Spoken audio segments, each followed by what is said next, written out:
যখন দেখবেন আপনাকে নিয়ে পেছনের মানুষেরা কথা বলছে, তখন বুঝবেন আপনি একদম ঠিক রাস্তাতে যাচ্ছেন। আসসালামু আলাইকুম, সবাই কেমন আছেন? আশা করছি সবাই ভালো আছেন।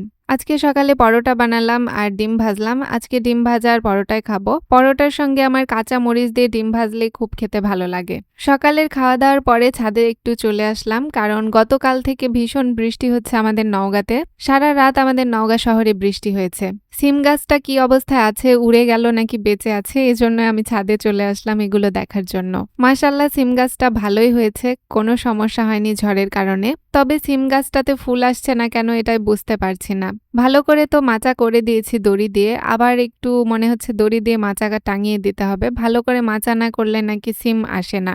এই যে এখানে একটা সিমের ফুলের আমি মুজি দেখতে পাচ্ছি। এই মুজিগুলো যখন ওঠে তখন সেখান থেকে বড় হলে ফুল হয়। গাছ লাগানোর পরে তো ৪৫ দিন পার হয়ে গেছে। গাছের গ্রোথটাও এখন ঠিক আছে মাশাআল্লাহ। তো সবাই দোয়া করবেন গাছটাতে যেন খুব তাড়াতাড়ি সিম আসে। দুপুরে আমি মুরগির বাচ্চাদেরকে খাবার দিতে আসার সময় দেখি আমার মেহেদির গাছটা উড়ে লন্ডভন্ড হয়ে গেছে। কি পরিমাণ ঝড় হয়েছে তাহলে দেখেন যে একটা গাছ পুরোটা এলোমেলো হয়ে গেছে।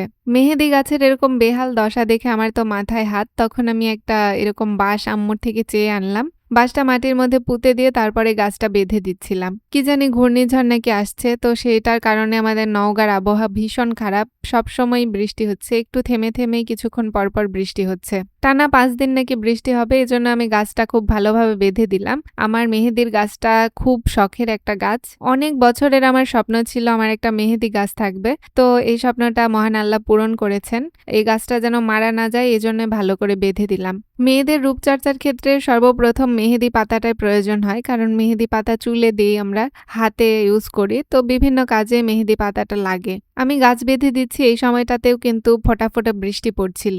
দুপুরে আব্বু বাজার থেকে এনেছে এই যে মুরগির চামড়ি গিলা, এগুলো আমার ছোট ভাই খেতে ভীষণ পছন্দ করে, আর এটা আমাদেরও খেয়ে একদম মানে লোভ লেগে গেছে। এটা কিন্তু মুরগির থেকেও বেশি কেজিতে বিক্রি হয়। আমাদের নওগাঁ শহরে এটা ১৮০ টাকা কেজি করে বিক্রি হয়। এদিকে দুপুর হয়ে গেছে। আজকে আমাদের খাবারের আইটেমে ছিল কচু বেগুন দিয়ে কানস মাছের ঝোল, আর সঙ্গে ছিল সবুজ শাকের ভাজি। সবুজ শাক মানে এটা লাল শাকের ভাই।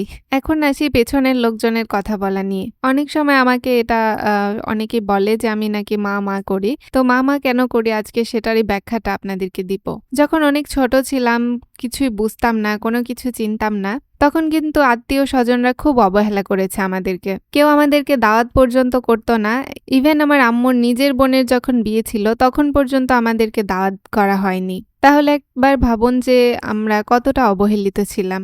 আপনার সন্তানরা তখনই অবহেলিত হবে যখন আপনার পকেটে টাকা থাকবে না। তো আমার বাবারও পকেটে তখন খুব কম টাকা ছিল, এই কারণেই সবাই আমাদেরকে অবহেলা করত।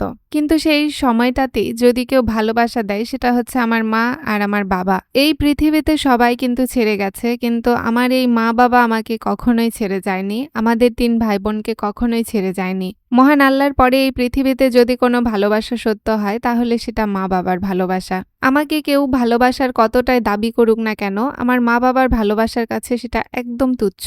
এজন্যই আমি সব সময় মা বাবাই করি।